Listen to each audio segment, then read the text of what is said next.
Ladies and gentlemen, welcome to the Back Yourself Podcast here for the NFL Week 4 review. And Preview. It has been...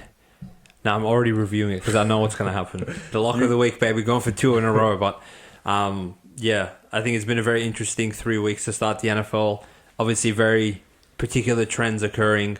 Last year, the first ever year where the public won on the season with so many favorites covering. And that was the first time they had won on an NFL season for about 23 years. And talk about regression to the mean, because these underdogs are winning straight up, are covering at a crazy rate. Will it continue in week 4? That's what Chris and I are here to discuss. Chris will be going for 3 out of 4 on his upset alert as well. So, will you be taking Bo Nix again, sir? That's my question. Yeah, I've had enough of him. I thought that you would be done with him as well. But we start with the fiercest divisional rivalry in the history of the sport. Jesus Christ. The New York Giants coming off losing to Dallas for the 50th time. Last year, to open the season, to end the season, traditionally they do get murdered. And we saw the spread open at 6.5 points, go down to 4.5, be bet back up to 5. Are you interested at all in getting into bed with this Dallas Cowboys team, knowing that they normally rape the New York Giants, Chris? Yeah, all right. Like, I can't take Giants. I mean... You like them, though? I'll die for them, but this is an awful game for them. Danny Dimes can't throw at the end of the day. And Dallas like to front run. So, in my opinion, what's going to happen is that this cunt's going to do something dumb at least once. And then 5.5 doesn't seem like anything at that point. If you remember week 1 last year, they got absolutely pumped. 30 balled, yeah. In week 1. And I don't think it'll be that bad, but I just can't see the Giants getting the points on the board. So I'm going to go with the front-running Dallas to redeem themselves after last week's awful performance and the week before's even worse performance, and go back to their ways that they did at Cleveland. They're the type of fucking morons as well to lose both games at Jerry World and then go on the road and win by 70 because it's fucking Dallas. Yeah. And Dak will throw for 300 yards and CD all of a sudden is all goods and doesn't want to scream at him anymore. So Giants, look, got your win last week. You can't suck. So even last week, there's more that Cleveland are really, really, really, really bad than anything else. I don't think you guys can replicate that again this week. So I'm going to go with the Dallas Cowboys minus 5.5. Is that it? I'm going to do something that I don't normally do, Chris. And I think I'm saving myself from true torture. And for me, like, I'll back anyone, but I think I have to skip this game. Because technically... Aww. If we see the spread go up to like 6 or 6.5, I'm probably going to take Giants. So I actually think there's like major issues in Dallas right now, and to just expect them to go on the road against a divisional opponent, and you got to think like sometimes people get a little bit too enamored with just one side of the ledger in this one. Sure, that Giants have been killed 50 times in a row by Dallas, but that sets in the player's psyche at some point that when you're doing your film, when you're doing your preparation for the week, that you're at some point have to put a line in the sand and be like, I'm so sick of getting killed by these cunts every single time, right? And the Dallas team of the last couple of years that have just been able to like completely front run over every bum.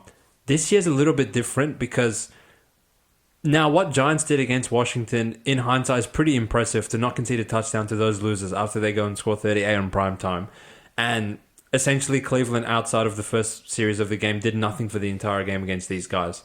And to sack Deshaun Watson 8 times, that's got to be something to be worth noting. And Chris and I have been coming on this pod saying that the Giants front is actually really fucked up. And I don't think the way that Dallas are playing at the moment, you can just assume that they're going to go win by 6, 7, 8, whatever. On a short week, 3 days of preparation after getting embarrassed on national TV. I feel like the sharps will be all over Dallas. The public will probably also be all over Dallas because who the fuck wants to back Giants? So I really don't think you're getting any value. I know you're buying low and selling high in terms of buying Dallas and selling Giants, but sorry, live pesticide control on the set. Yeah, look, will Dallas win? I hope for their sake they do, because I'll come on the review and nuke these losers, but will they win by more than 6? You're just automatically assuming they're going to go win by more than 6. I actually think Giants are going to fire off with this game severely, so I'm not really interested in laying 6.5 with these losers. I mean, you know how I feel about Dallas in general, Chris. I hate these pricks with a passion, so I'm good. I'm happy to skip. But I'll take Dallas. What I will be putting in my action for Red Zone And thank God we're up to a 4 a.m. slate instead of a 3 a.m. So Chris and I will be getting 1 extra hour of sleep in the morning. So you've got to change the alarm to 3:55. But I still might wake up at 2:55 out of excitement for this one. My Atlanta Falcons take on my New Orleans Saints, who I've actually thrown to the wayside. I don't want these guys anymore. Why not? And it's an interesting spread of -1 flat for the Falcons, Chris. I feel like there wasn't much in that Chiefs game, and maybe if they convert 4th and inches and put it in the end zone 1 second later, this probably would be like 2.5 or something. So I feel like just from the sheer virtue that Falcons lost, you're getting a little bit of an inflated spread with the New Orleans Saints. I will take the Falcons in this spot. I don't like the fact that 2 of their best offensive linemen are down and out, but the best Saints offensive lineman is also out in this game. So I feel like that's a little bit of a wash. And while the New Orleans Saints have looked good offensively in the last 2 weeks, I feel like the Falcons, in preparation for this game, can just copy-paste the Eagles formula, contain Derek Carr and Alvin Kamara somewhat within the pocket, don't let them run their stupid outside zone schemes out wide, and Derek Carr, will just eventually turn into a pumpkin because that's what he is at the end of the day. And I have much more faith in Kirk than I do in Derek Carr. Do you see it the same way? I need a sign for these games. Skip! You're not keen? Cannot be bothered with these 2 fucking inbreds. I don't know what I'm going to get out of Falcons. I don't know what I'm going to get out of Saints. So as far as I'm concerned, Pick'em is the best price. Leave me alone. I'm not... Either side could win this game. I don't know. Which Saints are going to show up? Are they going to go score 50 again? Which Atlanta defense is going to show up? Who knows? I mean...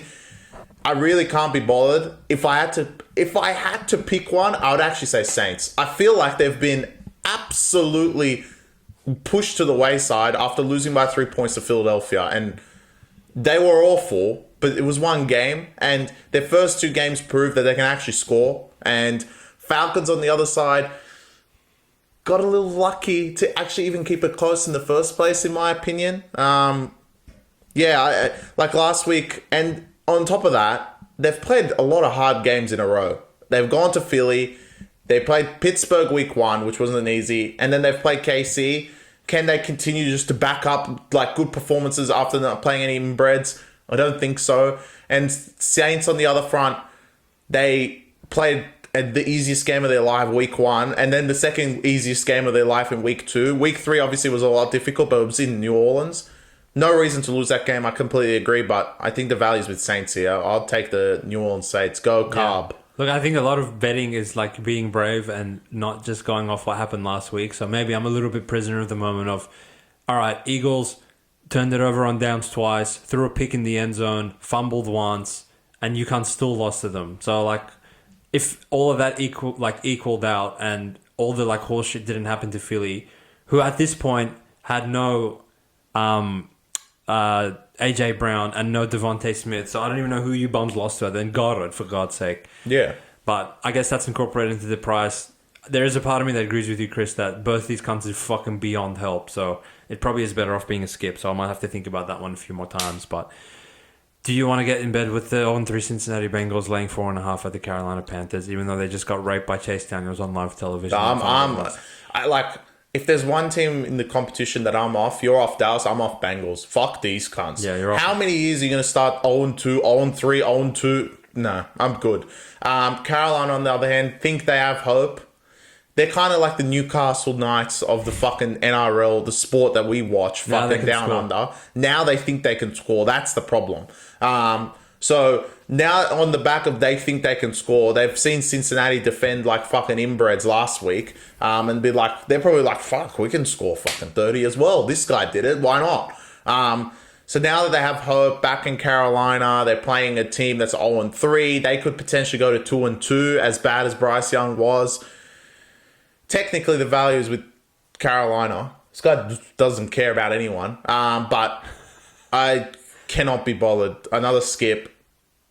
I know I've been so far. You're turning to Skippy on this podcast, mate. Can't be bothered. These cunts all suck ass. Such bad spreads. Give me the good games. Where's Pittsburgh? We'll get to the good games. But I don't want to get into bed with either team. You know what, Chris? I'm not going to waste a minute of anyone's time talking about this game. No one wants to lay 4.5 with this Bengals team that just got bent over by Chase Daniels.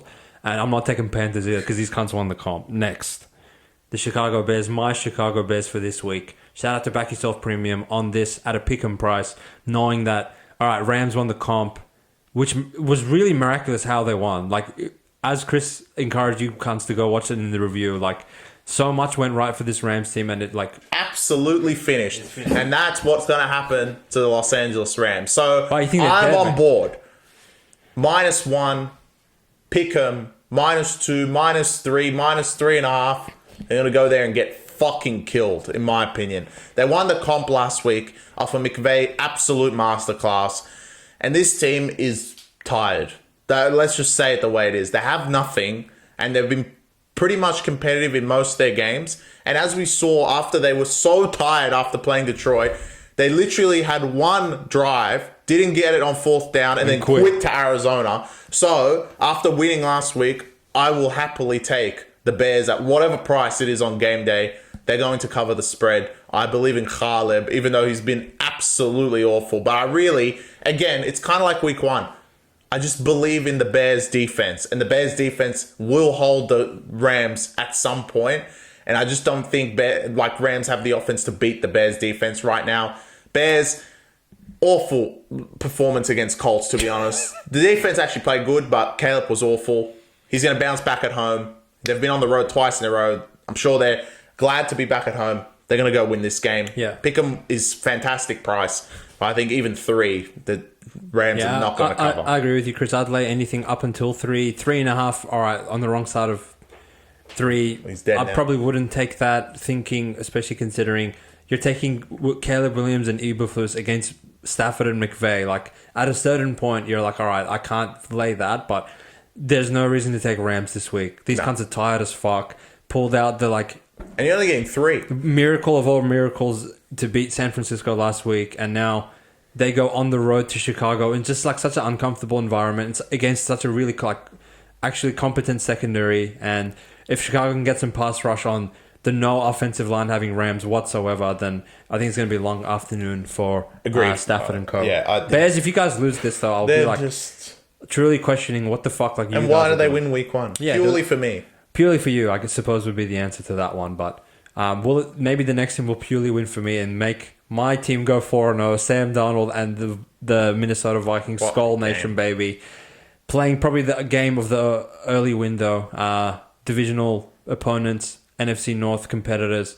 The Minnesota Vikings boasting a 3-0 record go to Green Bay to take on Matt LaFleur. And possibly Jordan Love, possibly Malik Willis. We're not sure yet as of this stage. I would say if Love does end up playing, it would be probably on half a leg. I don't think they would rush him back if he's not at least 75% ready to play in this one. But I don't think you're going to be getting the mobile Jordan Love that's running outside the pocket making plays in this fixture. Chris, is there any chance the Vikings go 4-0 and shock the world in this game? I disagree with what you just said. I think Love will play. Purely because if they do let Vikings win, it starts to get a bit too far for Green Bay. And 2-2 versus 4-0. And you would have lost the head-to-head matchup to them. Whew, that is a bit of a stretch. And we're talking really early in the season, but in the NFL, there is some key fixtures, and this is one of them. And Green Bay really, to be honest, can't afford to lose this. They still have to go to play Detroit twice, and they will have to play Vikings in Minnesota at some stage with Love, we assume. So say you can't just scratch in they're going to win that either, because in Minnesota looked great. So they're kind of in a position that they have to give Love a chance even if he's out there on one leg. Does that mean that he's hampered and can't run, and Vikings defense actually, what we've seen is that schematically they're fantastic, and I'm assuming against Love with one leg, they're going to be fantastic as well. Go run, bro. Literally, go run. Like, we're not letting you throw the ball. So, are they going to be that good? The only issue is it's not in Minnesota. If it was in Minnesota, I don't think I would think twice. I would take the Vikings. But in Green Bay, after their 2 victories, is a little difficult. And the Green Bay defense has been pretty good the last couple of weeks, especially with Love not being there, especially after how bad they played against Philly. So I think in this one, it's going to be my third skip. I think this is going to be a really good watch, but to be on the torture of 2.5 on either side. Obviously, if this goes out with Love playing up to 4, I think Minnesota's the right side here. But if it stays at 2.5, even with Love in, I'm kind of like, can't be bothered. I think Green Bay will really fire up for this game, knowing the fact they can't let their division rivals go 4-0 and having to go there and play again. I don't think that's something Green Bay really want to do with all their games coming up. And you got to think Minnesota, from the Minnesota side, they've played a lot of tough games already. And they've been victorious in a lot of them. To play Texans and San Fran and beat them already is something Green Bay hasn't done yet. And they've beaten Colts and who they beat last week? Tennessee. Both garbage. So on that front, Vikings are definitely the head start. And you'd assume Vikings would also beat Tennessee and fucking Colts as well. So they're going to get those wins later in the year if they do play them. I'm not sure what the schedule is, but I think Green Bay, if Love plays, probably win this game by 3. If he doesn't, I'm going to say Vikings. This was one of my main contentions for lock of the week, and the only reason I didn't give it out is because the spread's not what I think it's going to be. I agree with you, Chris. I think the Packers run Love out there, and that obviously you'll see a big market reaction, not to the extent of when Malik Willis first got named, because he actually looked somewhat capable in the last 2 weeks, but you're at least probably buying 2 points, 2.5 points with Love back in, knowing that he's not completely 100%. So in a situation that you can get anything, Vikings 3.5 or higher, I actually think Vikings going to go and win outright. Part of our rationale, Chris, of the Green Bay defense looking really, really good, is it really that good? I mean, they didn't look like they could stop anything in the Eagles game. And then the following 2 weeks, you had to defend Anthony Richardson and fucking my mate in Tennessee, the inbred himself. So from that perspective, I don't really think they're battle-tested at all. When on the other side of the ledger, Giants literally scored 3 points against these guys. And Giants, it's not like they've scored 3 in every single game, but they only scored 3 to Vikings. San Francisco, with most of their players outside of C-Mac, went in there, only put up 17 points. And Houston, for literally 60 minutes of that game, got absolutely bent over, only scored 7. And, with preseason expectations, everyone thought CJ Stroud and all the weapons that he has, I don't think anyone predicted they would go and hold them to 7. So I think early on in the season, the fact that Minnesota is battle-hardened, they're battle-tested, they've been in these tough games playing good coaches, good offenses, good defenses, they can sort of take that form into this game where Green Bay, I don't really think they've had the same sort of testing throughout the games of, it's all right, it's one thing defending Anthony Richardson with no players next to him and Will Levis with no players, but now you're defending Darnold, Justin Jefferson. I expect Jordan Addison will come back. Aaron Jones is going to want revenge on his old team. So I genuinely think Minnesota will go and win and be one of 2 4-0 teams after this week. Well, actually, probably 3. I think there will be 3 4-0 teams after this weekend. And so I'm going to battle with my Vikings. Let's go, baby. All right. It's better games. Well, you apparently just want to skip every single game. So it's fucking gay. Yeah, some of these spreads are really bad, but this one I think you won't skip it, but I kind of wish you did skip it for your own. I care about you, Chris, because you're very dear and near to my heart, but we have to take the Jacksonville Jags. Go Jags! Yeah, go Jags. It's a complete 180 on this podcast.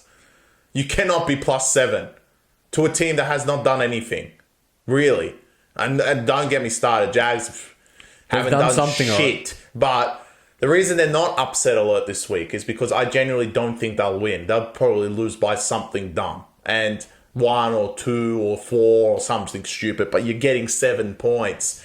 A whole touchdown against the Texans team that has not looked great throughout the whole year. We called them out in the review last week after they got bent over by Vikings. That's the best way of saying it.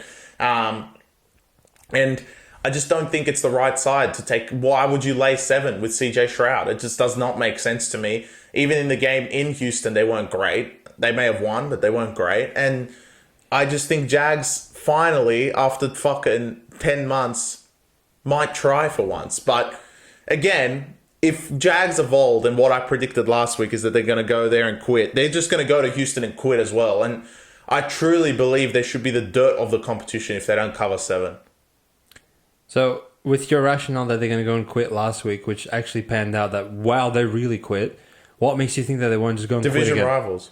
So they're going to fire up because it's in the division? No, because last week was just a bad spot. And really, the spread was wrong. It should be 10.5. Yeah. Jags suck ass. Well, I actually agree with you, though. Like, I don't think they went and quit last week. They just got completely outplayed. And once they... No, they quit. I promise you they didn't quit. Like, I don't know who, like, Buffalo have turned into, but Jags just had no answers for them. Even if they wanted to try, they still would have got raped. So at the point that they look up at the scoreboard, see 17-0, and see Trevor throw the pick over fucking to DeMar Hamlin of all cunts, I would quit as well. So it's a different spot in my mind. There's no reason to lay 7 with Texans. They've fucking been awful the whole season. And the only is this 0-3 against the spread versus 0-3 against the spread? So neither of these losers have covered anything. I think in that spot, I'm taking the 7 points. You would want to take the 7 points, right? Like Texans at this point will be happy with a 3-point win, 6-point win, and Jags, like, if they just go and get completely embarrassed again against their division opposition, then, as Chris alluded to, they are literally the dirt of the sporting world, not just the NFL. Like, wow. You can't go and just fucking get killed every single week. Come on, wake up. One of 4-0 teams by the end of this weekend. My Pittsburgh Steelers are going to go into Indianapolis. Why are you claiming them? Because I like them. I like them too. Yeah, okay. Our Pittsburgh Steelers are going to go, and I genuinely think they could just run their defense out for 4 quarters and win this game, because Anthony Richardson's going to do something retarded to give them 7 points, 10 points, maybe 14 points. I think there's going to be some fumbles. There's going to be an interception, maybe taken to the house.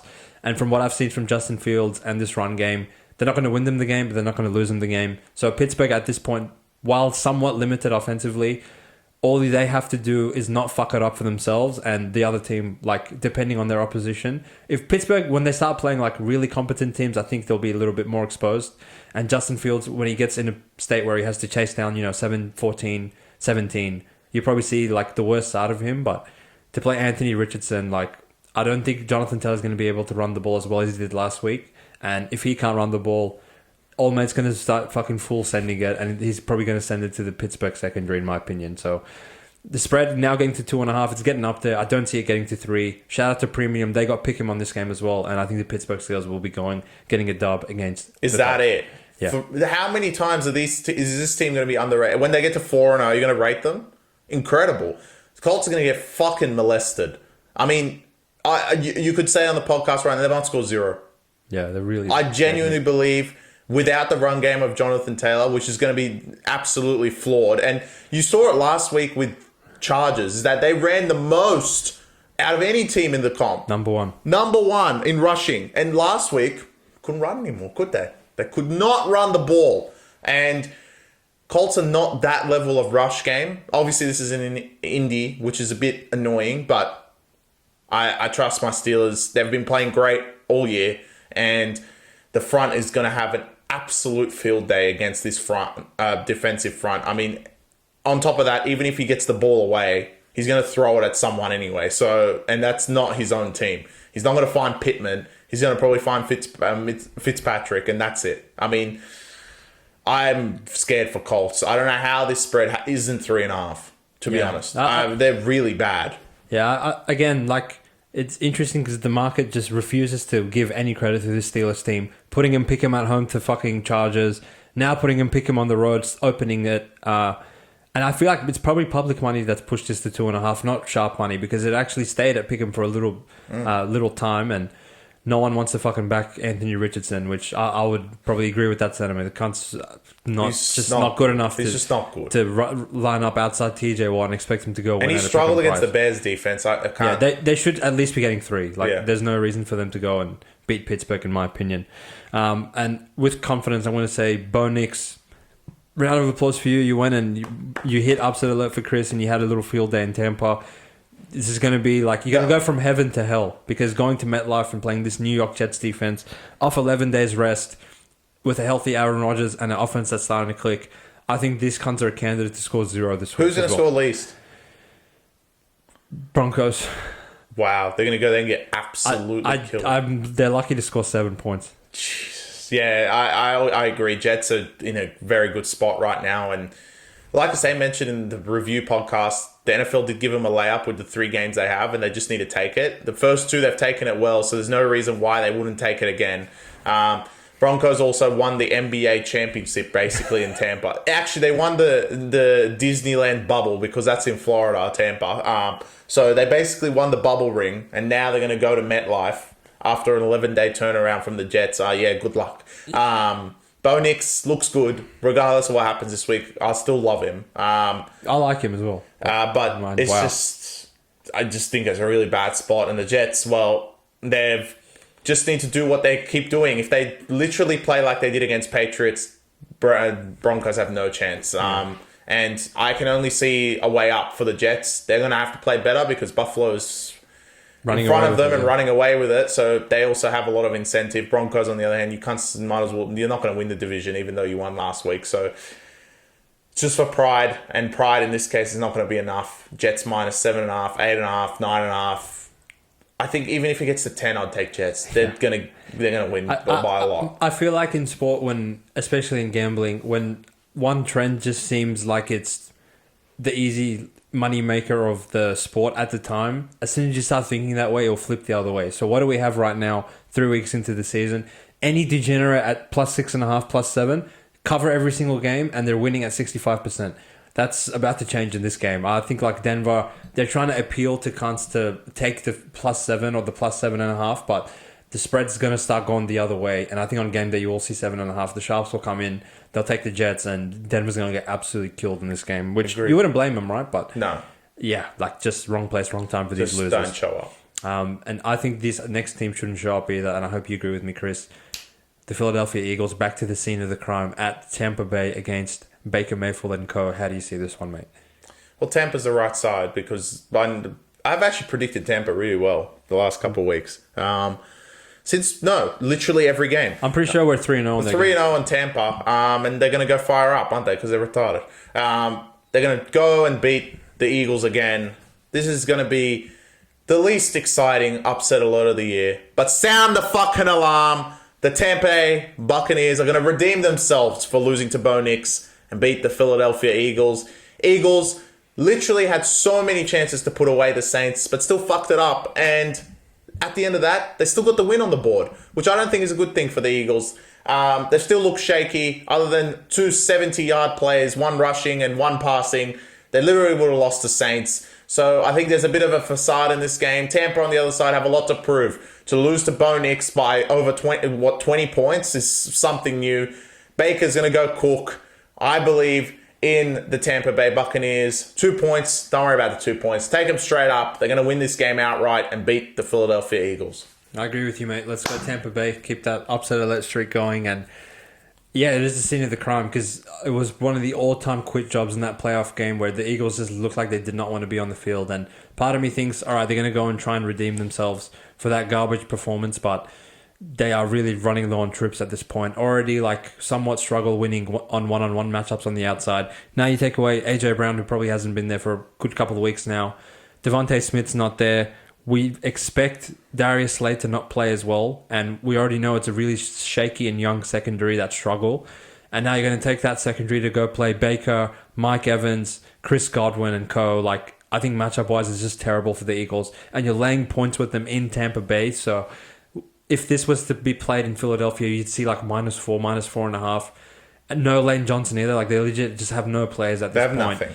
And coming off the big win last week, going into their bye next week, I think 2-2 is probably an accurate reflection of what they've produced this season so far. And Tampa will go back into their winning ways, and they're going to go 3-1, beat the Philadelphia Eagles. I'm pretty confident in this one. You're getting points at home. It's just a no-brainer. Take the Tampa Bay Buccaneers. Come on, Baker. Don't fuck my boy over here. Get us a win, mate. Agreed. We need you. Let's go, Baker. Next one on the board, Chris, very interesting. The Arizona Cardinals opened at -5.5 against the Washington Commanders. We know they played Monday Night Football, beat the shit out of the Bengals on live television, putting 38 on the board. Have not punted, Chris, in back-to-back weeks, which is a first for me in watching this sport, that you would think you would see that sort of a statistic out of like Tom Brady's Patriots or fucking Peyton Manning's Colts. But no, it's these fucking inbreds that have not punted one time. Do they really have that high power of an offense to now only be 3 flat against Arizona? In the review, you said they've been playing the best football out of anyone in the NFC East. So do you still feel that way going into this one? They are. Now that the spread has been adjusted for. They still are playing the best. And they haven't changed, obviously, because no one's played. But Arizona is just one of those teams. I actually hate backing them and hate betting against them because of Kyler and their offense, basically, because I don't know what I'm going to get out of him. The one player that, he's a back yourself favorite. We don't really have many in the NFL. Connor. No. McBride got into concussion protocols, and I don't think he'll play this week. So that's one less outlet for Kyler. But Kyler always seems to find some monkey, and they'll get the ball. So, look, I really can't be bothered, with Washington, especially after they won the comp at Cincinnati. Even though I think they're playing fantastic, their first 3 weeks they've looked great. Going on the road to Arizona is one of those weird places. And Arizona last week, just not that they threw in the towel, they just were not at the level of Detroit. I don't think they actually even played that bad. It was just Detroit's just better team overall. And that's kind of scares me a little bit because Arizona in this case are comparable and with Washington, and some would say even better because they have Kyler. And you only have to lay 3 at home. Pretty short, bro. It's pretty short. So if I had to pick one, I would actually say, even though I love what I'm seeing out of Washington, I would say Arizona in this case. Yeah. Look, if you can get 3 flat, you're fading Washington off one of the all-time primetime match wins. They're getting one less day of rest. They still have a rookie quarterback, and defensively, essentially Bengals lost this game because they kicked 2 field goals. Not because they punted, not because they turned the ball over. The Washington defense really did not do anything except make 2 red zone stands. And now on shortened preparation, you have to go take on, God, Kyler must be one of the most annoying motherfuckers to try and defend in this sport, because it's hard enough in this day and age to actually get to the quarterback. It must be so infuriating getting to him, and he just, one little step or juke, and you're like, fuck, this guy's 10 yards away from me now. And then he just will peg the ball at Marvin Harrison. Yeah. Or generally he would peg the ball at McBride, who's no longer there, which hurts me severely. But I think the number's wrong. This should be 3.5, 4. We saw 5.5 open for a reason. And Arizona are actually one team that have not played bad so far this season. Only losing by 6 to Buffalo, where Kyler had a chance to actually put the ball in the end zone and win that game outright. From what we've seen in the next 2 Buffalo games, who actually beat the dog piss out of everyone, of Dolphins and Jags by 30 plus, that 6-point loss in Buffalo is not that much to just scoff at anymore. They put 40 on Rams, beat them 40-10, which wasn't even close at any stage of the game. And last week I don't know why they were 2.5 to Detroit in the first place, but if that pick 6 doesn't get called back, maybe they even cover the 2.5 to those idiots. And we think especially me more so than you even, Chris, but I rate Detroit that highly that I was you know what, in the last, Arizona actually didn't play bad, look like pumpkins or anything. So you only have to lay 3 flat with them. With all that being in consideration, I think they're the right side. I'll probably take them, Chris, and I wouldn't take them. If that stupid Washington quarterback converts 93% again, then that'll be torture. But luckily, this is not a standalone game, and I can just switch channels to something else that's going on at this time. But I won't be switching channels to this one. The New England Patriots, please do not even go to San Francisco. That's enough from my perspective, Chris. How do you see this one? Depends who plays, but... A 10-point spread. Who's playing? Jacoby Brissett. No. The San Fran side. Because you need something to cover from 10. Andre Stevenson. You need one, at least one player. So one receiver outside of Ayuk would be ideal. But the 10.5 Patriots do have an extra day off. So it's getting to the point that it's a bit sharp. If players are out, Kittle doesn't play, if Deebo Samuels doesn't play. I think C-Mac and Deebo definitely don't play. Kittle's questionable. And it's a lot to lay 10 with. It's a lot to lay 10 with, and they really didn't look great against Rams. To blow what they did, I don't think that happens with all your players. Definitely not. So, can you lay 10? No. Can I take Patriots? Hell no. So, I need a symbol. Skip. We're going to have to put a button on the table for you, mate. You can skip these games. But I would press it with you on this game. I really can't be bothered laying 10.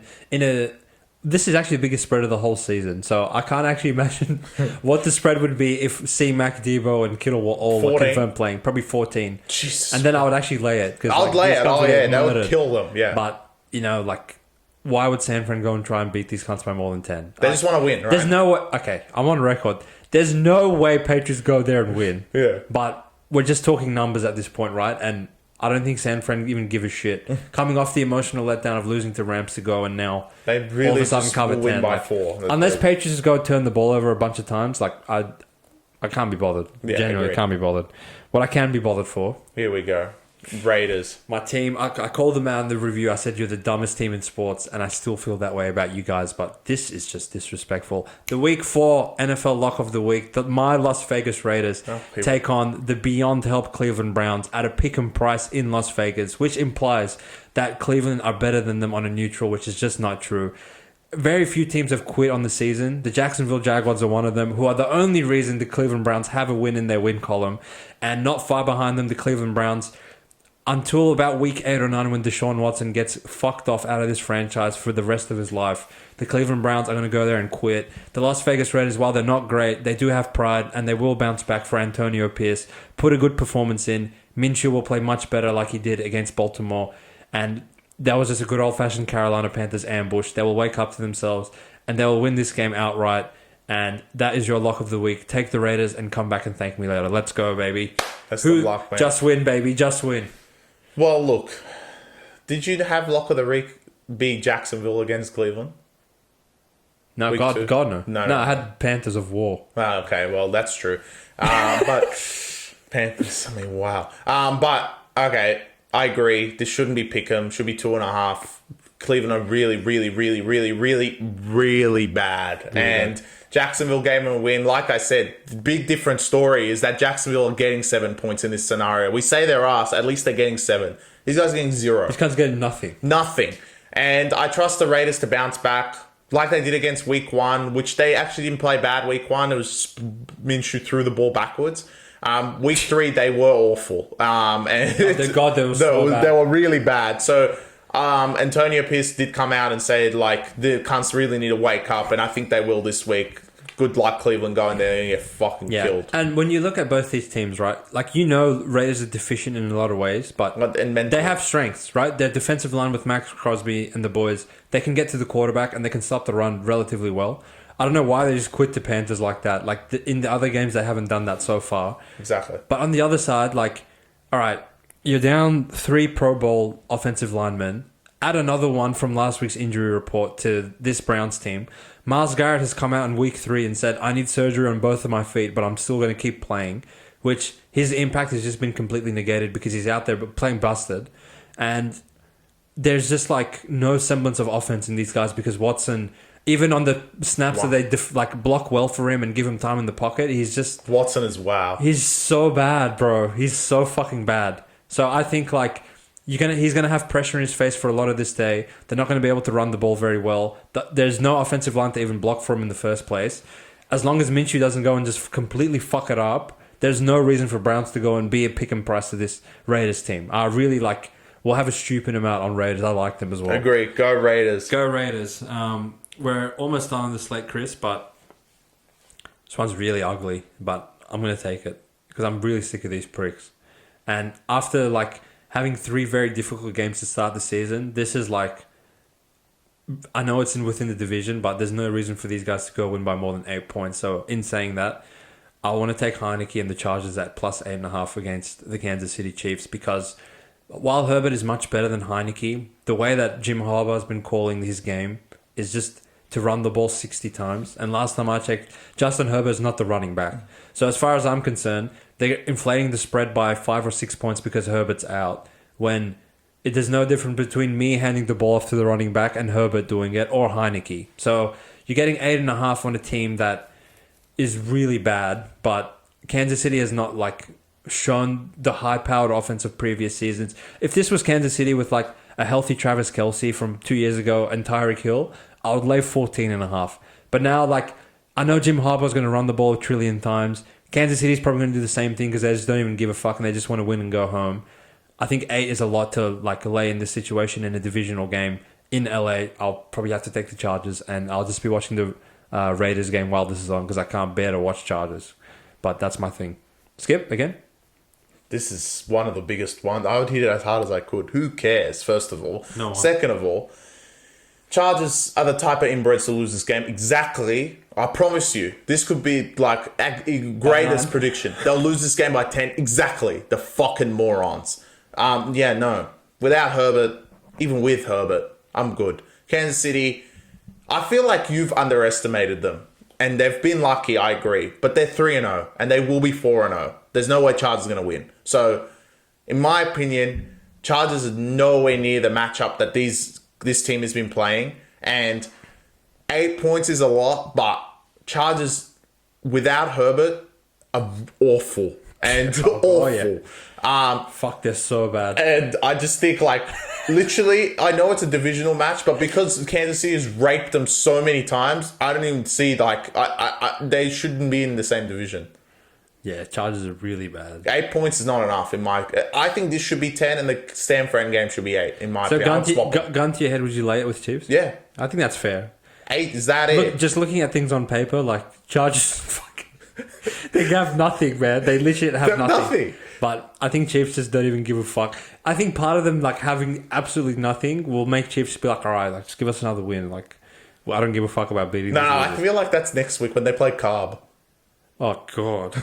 That's what they want. But at least that's an Arrowhead, right? So they try and be tricky cunts. This isn't even there.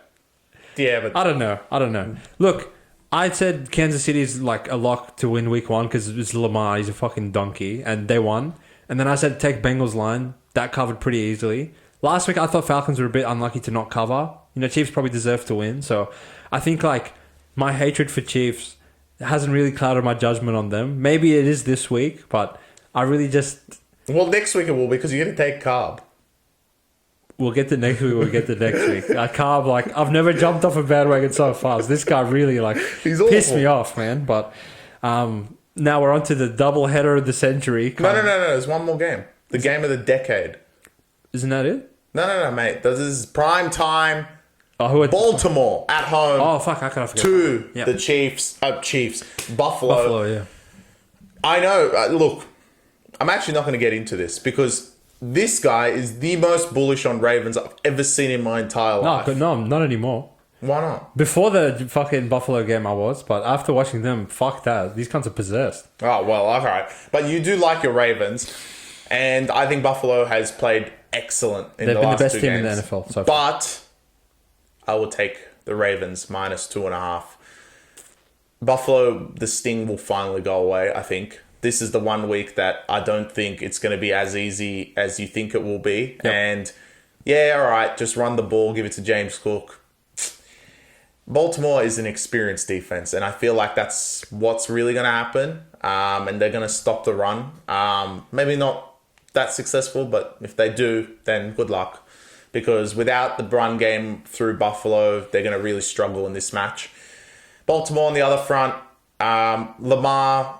He's an idiot, but overall, his run game, in my opinion, has been very good the first 3 weeks. He's throwing, we won't leave him alone, all right? He can't throw. Let's just say it the way it is. But I think they will win this game. If there was a lock of a week for me, I actually say Baltimore. Of the whole week? The whole week. Wow, okay, you're confident. I think Buffalo 3-0, they will not be 4-0, and I think Baltimore win this game and go to 2-2. They showed me enough last week that even the stupid comeback by Dallas didn't really mean anything. They blew them out of the water. And I don't think that will happen again. It's going to be a bit closer, but I think the home side, the Ravens, will win this game pretty easily in the end, maybe by 10. I'm glad you're on board of the Ravens hype train with me, mate. But no, there's no hype. It's just I just think it's a bad spot for Buffalo. But anyway. Well, with Buffalo, it's interesting, right? Because... what we know about Miami now, these kinds of fucking something completely new. And I'm going to get to them in about 2 minutes. And you could say the same about Jags as well. So Jags are... Who did I say belongs in the XFL the other week? Carolina. I'd take that back. I mean, Jags, send them there, bro. Fuck watching these guys. And week 1, obviously, like... Arizona played gun. Arizona played gun, and Buffalo got the chocolates over them. It's probably their best win, considering everything, but... this is a major, major step up in competition for these guys. Leaving Buffalo, Bills Mafia, going on the road to Baltimore, who they're going to be really pissed off that they lost their home game to Las Vegas, right? And Baltimore's generally a place that it's hard to get a W. I would have liked to get a little bit more line value on Baltimore with them shortening the spread because of how good Buffalo played. And I think the public will be inclined to taking Buffalo because that's the most recent thing that they remember of, wow, Jags, they got absolutely killed by these guys. But to me, it's interesting that the line hasn't actually moved even a cent, let alone a point. And I think that means that the real sharp punters are all over the Ravens with us in this one, Chris. They're going to be able to somewhat stop the run and get to Allen a little bit more. I think the Bills' offensive lines have been playing out of their mind. They haven't allowed Allen's jersey to get dirty at all in any of these games, but it's going to be a different ball game with the Baltimore boys getting after him. And Agreed. On the other side of things, like once Buffalo have gotten to a lead, outside of Arizona, the other teams haven't been able to do anything with the ball, but it's not easy to defend Derrick Henry, Zay Flowers, Lamar, all these boys. So I think like Baltimore is a get right spot for them.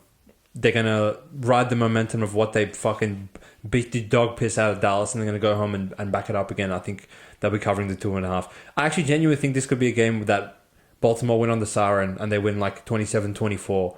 And all the guys that took Buffalo are like, fuck, I lost by half a point. But it's that very key number of 3 that in these like high leverage games where both quarterbacks are playing great, both offenses are in like decent form, particularly Buffalo's one.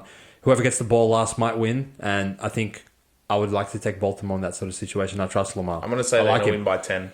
Oh, okay. You think they could win? Yeah.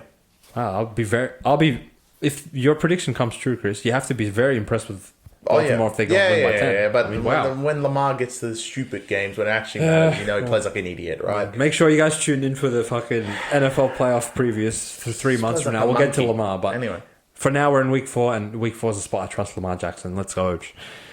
I mean, this is like next game. I could toss and turn for the rest of my life and not figure out how this is pick'em. But the more I think really about it, bad. both of them are fucking putrid. And we maybe like some expected that out of Tennessee, and that's fine. But just like the way they fucked it up is comical. And you get a different meme from Will Levis every week. I'm really intrigued to see what he does this week. Will it be another one of these? Will it be another one of these? We'll see. But on the other side of things, I mean, Miami has been just as god-awful as them. And now Skylar Thompson's in HI protocols, which I hope he's concussed. I hope he's concussed because I never want to see that kind of play quarterback ever again. And you have in some spots, Miami are underdogs to these guys. In Miami, I think like it's a game that no one gives a fuck about. And they're literally underdogs to Patriots next week. It's a game that no one gives a fuck about, and rightfully so. And I think the second game of this doubleheader, it will be a situation, Chris, where cunts don't even have this like on split screen. They will just have the Seattle game on the TV, and no one will give a shit. But I think Dolphins should be at least -2. And okay, let me rephrase that because it doesn't feel good saying Dolphins should be minus anything. I think you at least need 2.5 points with Tennessee on the road at this stage. I mean, come on. I'll tell you what you do. All right. I said this last week, and very calmly for the Rams game. And I'm gonna say an exact same scenario. Go to whatever bookie you're on, DraftKings, Sportsbet, whatever it is. Takeovers. No. Go to a particular section called Alternate Handicap and get some boosted odds this week because go take Miami -6.5. Will Levis is something new. Like unseen. We're back. So back what I was saying. So that's this simple. Close your eyes. Go down to alternate handicaps, alternate spreads. Put -6.5 for Miami. And they're going to go win this game and beat the shit out of Will Levis. Will Levis is shit. And Miami, look, listen. This particular fixture really pissed this cunt off last year when you guys were actually good and you lost to Will Levis. 15 points in at 2 home, minutes. 15 points in 2 minutes. So, for whatever reason, you guys are just going to go there and beat the fuck out of them literally for no reason because we all know your season's fucking cooked. Yep. And you guys suck at the end of the day, but you're playing Will Levis. It's a free layup. If you're kind of a coward, a little bit of a coward, just take them head to head because I don't think there's any scenario that Tennessee actually go win this game. I think this is all over Miami. You cannot put them technically a little bit underdogs to Will Levis. He's proved nothing. They've done nothing. They're absolutely awful. Take the Dolphins. Don't even think about it. Put it in your parlays. Put it in everything. They're going to fucking win. I mean, Chris, are you shocked to see them underdogs to Will Levis? Yes, they suck. Why is Tennessee rated this highly? How can they be favorites on the road? That truly baffles me. That's how bad Miami were. If I wouldn't cut my arm off for Raiders, I would have done Dolphins lock of the week. I mean, this is embarrassing. It's fucking Will Levis. Wake up! But in saying that, we do have an actual good game on the same day. And do we? I think it's pretty good. It's decent. The Detroit Lions host the Seattle Seahawks, who are 3-0, trying to go for 4-0 in a division where the Rams are 1-2 and the 49ers are 1-2. So conveniently for these idiots, they actually might be putting a bit of distance in between them if what we expect happens and the Bears take care of the Rams for them 2 days earlier. But I don't think they are going 4-0. I think the Detroit Lions only having to lay 3.5 against these idiots. Look, Seattle so far played Bo Nix at home, went on the road and played Jacoby Brissett, and then last week played Skylar Thompson of War. So this is a big step up in class for them, playing Jared Goff and the high-powered Lions. Dual-headed running back, rushing attack, probably a top 3 offensive line in the sport. And I don't think Gino's done enough with the ball so far to show me that he can go and compete with Goff in a shootout. So I would lay 3.5 with the Lions in this game. Makes fun of us. I will take the +4 with Seattle. In my opinion, Detroit have been underwhelming as well. And that's fair. I think last week, you mentioned it actually, Arizona didn't play bad, just outclassed. And on this Seattle front, yeah, they've played idiot quarterbacks, shit cunts most of the time. But one thing they were actually good at, stopping the run. And they've done that very well. And when Detroit actually couldn't run the ball, mainly against Tampa... I mean, Goff's been awful. They were awful. And they just, I don't know, some analyst said, you know what, Arizona can't defend the run. Just keep running, it's going to work. And it did work. I don't think you can do that against Seattle. And Seattle's defense, as much maybe the secondary isn't the best, it doesn't seem like Goff's getting the ball as frequently to the secondary as he should be. And when they have to throw the ball, they have not been great. Seattle on the other front, I really don't want to be in front of a team. I know there's other teams that are 3-0, but Seattle's like that type of team when they're on a roll, they're a bit annoying to fucking stop. And I feel like there's a lot of confidence in Seattle right now, especially when results go their way, like Rams beating 49ers. For an opportunity to go 4-0, I think they're going to be really fired up for Detroit and essentially prove to the league that they're not some scums that are just 3-0 and they're going to end up being 3-3, and that they can actually compete with the good teams. So in that sense, I can see them losing probably maybe by field goal, but I'm getting a field goal head start. I'll take Seattle. I think they actually are the scum of it. Yeah, well, we'll you be think 3 weeks from now. So I think that's probably where we don't see eye to eye on this game. But again, you're getting 4 with them, so it's not the worst spread of the round. I could totally see why someone would take them, but I just think this is the week where Detroit finally fucking wake up to themselves. It is Seattle, though. I like it. And they beat the shit out of Gino and co. But yeah, that wraps us up. I think in my mind, Chris, the pick'em games this week are fascinating, and there's a few of them. Obviously, Miami and Tennessee, Raiders and Browns.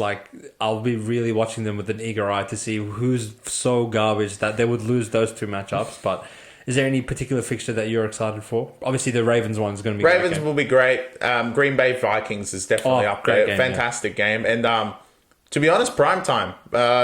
Giants and Cowboys because Cowboys lose, I mean, wow. Yeah. And Giants have a lot to prove. Can they, spoil the party and really put them to 1-3? Yeah. Be a big hole to climb out. They're literally going to be behind Dallas. Dallas will be last in the division. Yeah, that's really incredible. Bad. Yeah, that's really bad. But I mean, to see them 1-3, I might come and do a cartwheel on the set next week. But anyway, that'll be next week's story. We'll catch you guys come the review of the week. Few days from now. Enjoy the NFL, and we'll chat to you then. Peace out. Peace.